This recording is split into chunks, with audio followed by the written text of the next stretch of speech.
श्रीमद् भगवद गीता अध्याय 1 श्लोक नंबर 13 થી 18।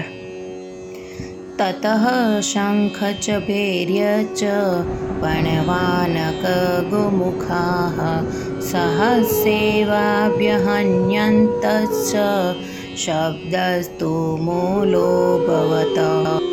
तत्पश्चात शंख नगारा शृंग तथा रणशिंगा सहसा एक साथे वागवा लाग्या, जेनो संयुक्त वाग घोष अत्यंत घोंघाटभर्यो हतो। ततः श्वेर्थे ये युक्ते महति स्यन्दने स्थितो माधवः पाण्डवाश्चैव दिव्यो शंखो प्रदध्मुतुः।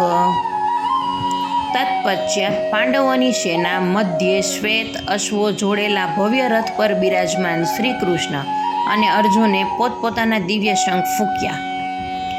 पांचजन्यं ऋषिकेशो देवदत्तं धनञ्जयः पौण्ड्रं दद्मो महाशंख भीमकर्मावृकोदरः।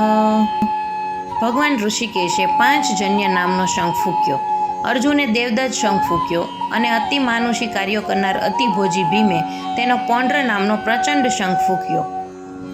अनंत विजयं राजा कुंती पुत्रो युधिष्ठिरः नकुलः सदेवच्च सुघोषमणिपुष्पकौ काश्य च परमेश्वासः शिखण्डी च महारथः धृष्टद्युम्नो विराटश्च सात्यकी चापराजितः द्रुपदो द्रौपदेया च सर्वेश पृथिवीपते सौभद्रश्च महाबाहुः शंखान् दद्मुः पृथक पृथक। हे राजा, युधिष्ठिरे पोतानो अनंत विजय नामनो शंख फूक्यो, ज्यारे नकुल अने सहदेवे सुघोष अने मणिपुष्क नामना शंख फूक्या। महान धनुर्धर काशीराज महान योद्धा शिखंडी धृष्टद्युम्न विराट अपराजित सात्यकी द्रुपद द्रौपदीना पुત્રો तथा अन्य जेम के महाबाहु सुभद्रानो पुत्र अभिमन्यु वगैरह सवे पोतपोताना शंखो फूक्या। जय श्री कृष्ण।